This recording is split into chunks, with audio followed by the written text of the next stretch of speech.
मराठा समाजाच्या विविध मागण्यांसाठी मराठा आरक्षणाचे अभ्यासक राजेंद्र दाते पाटील यांच्या नेतृत्वात विभागीय आयुक्त कार्यालयासमोर मराठा क्रांती मोर्चाच्या वतीने अन्नत्याग आंदोलन 9 ऑगस्ट पासून सुरू करण्यात आले आहे। याबाबत मराठा समाज अभ्यासक राजेंद्र दाते पाटील यांनी व त्यांच्या सहकार्यांनी माध्यमांद्वारे बोलताना सविस्तर माहिती दिली।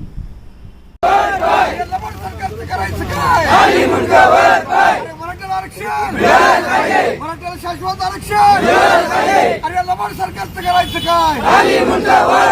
लबाड सरकारचं करायचं काय? लबाड सरकारचं करायचं काय? मराठ्याला आरक्षण, मराठ्याला आरक्षण, मराठ्याला शाश्वत आरक्षण।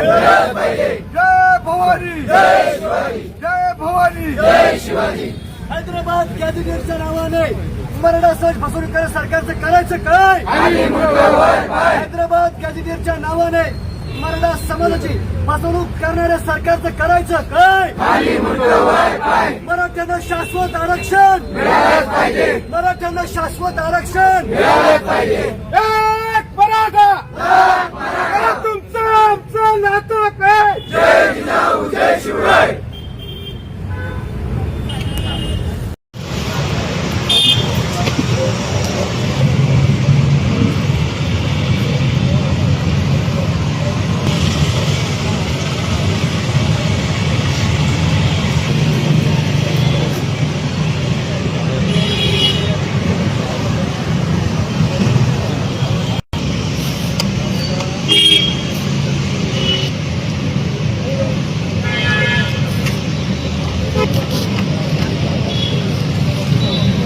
गेल्या 4 वर्षापासून महाराष्ट्र सरकार मराठा समाजाला आरक्षण दिलं म्हणून लवाड बोलतोय।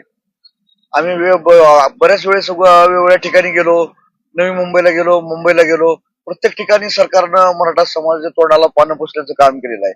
त्यामध्ये विखे पाटील असतील, लाड असतील, आपले चतुर मुख्यमंत्री फडणवीस असतील, या सर्वांनी फक्त मराठा समाजाला गाजर देण्याचं काम केलेलं आहे, परंतु मराठा समाजाला कुठल्याही प्रकारचं आरक्षण नाही। सध्या त्यांचं म्हणणं आहे की हैदराबाद गॅजेटनुसार मराठवाड्यामध्ये राहणाऱ्या सर्व मराठ्याला आम्ही ओबीसी देऊ, कुणबी देऊ, परंतु ज्यावेळेस मी अधिकाऱ्याकडे गेलो त्यावेळेस अधिकाऱ्यांनी स्पष्ट सांगितलं की जोपर्यंत तुमची नोंद मिळणार नाही, जोपर्यंत तुमची वंशावळी गॅजेटमध्ये मिळणार नाही, तोपर्यंत तुम्हाला आरक्षण मिळणार नाही। मला असं म्हणायचंय की गॅजेटमध्ये फक्त 2-4% लोकांच्याच नोंदी आहेत, बाकी 95% मराठा समाजाने जायचं कुठं? आज 95% मराठा समाजाला कुठल्याही प्रकारचे आरक्षण नाही, हे सरकारने लक्षात घेतलं पाहिजे, हे विखे पाटलांनी लक्षात घेतलं पाहिजे, हे लाडने लक्षात टिकलं पाहिजे।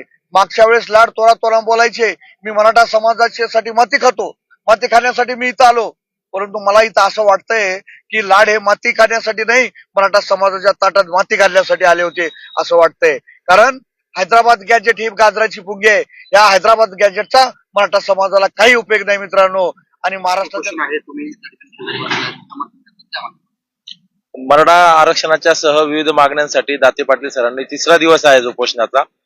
बाकीच्या मागण्या बाबतीत आपण झालेत, पण मराठा समाजाच्या ज्या 2013-14 पासून एससीबीसीचं आरक्षण लागलं, त्या विद्यार्थ्यांच्या उमेदवारांच्या ज्या विविध शासकीय पदावर नियुक्त्या झाल्या होत्या, परंतु त्यांना नियुक्ती देण्यात आली नाही।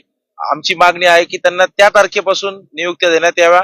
त्याचबरोबर ज्या विद्यार्थ्यांनी, ज्या आंदोलकांनी मराठा आरक्षणासाठी बलिदान दिलं, त्यांच्या कुटुंबाला आतापर्यंत आर्थिक मोबदला मिळाला नाही, त्याच पद्धतीने त्यांच्या कुटुंबाला शासकीय नोकरी मिळाली नाही। अनेकदा जी आर निघाले, अनेकदा आश्वासनं झाले, परंतु ठोस अशी भूमिका शासनाने घेतली नाही। 1 महिन्याच्या आत त्या लोकांना मोबदला कुटुंबाला आणि कुटुंबातील एकाला शासकीय नोकरी मिळाली पाहिजे।